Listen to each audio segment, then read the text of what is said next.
السلام علیکم ورحمۃ اللہ وبرکاتہ تمام احباب کو۔ اور یہ دیکھ لیں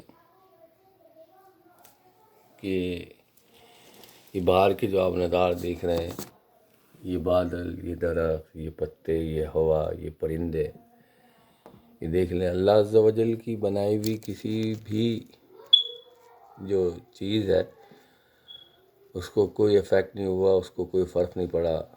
اور جو انسان کی بنائی ہوئی مصنوعی زندگی ہے، مصنوعی مصروفیات تھی،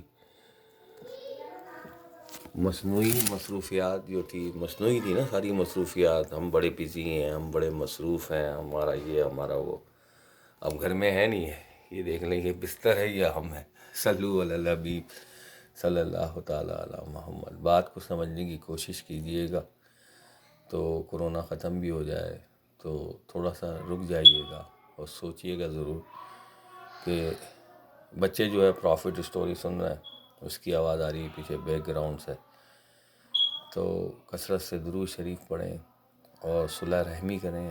ابھی کتنا دل تڑپ رہا ہے نا کسی کے گھر جانے کا، ملنے کا، اور تو یہ نہیں کہ یہ مصنوعی توبہ ہو، اور یہ اسی طرح سے ہے، اصلی اور سچی توبہ کریں۔ یہ دیکھ لیں ساری گاڑیاں کھڑی ہوئی ہیں، سب گھر پہ کہیں موجود ہیں، تو بس اپنے رب کو راضی کریں، صلح رحمی کریں، سب کو معاف کریں۔ اور ابھی بھی مجھے پتہ ہے بہت سے لوگوں نے معاف کیا ہے، بہت سے لوگوں نے ابھی بھی وقت کا انتظار کر رہا ہے، تو ایک دوسرے کو معاف کر کے چلیے۔ اللہ عز و جل ہم سب کو استقامت عطا فرمائے، اللہ تعالی ہم سب کو رمضان میں پہنچائے۔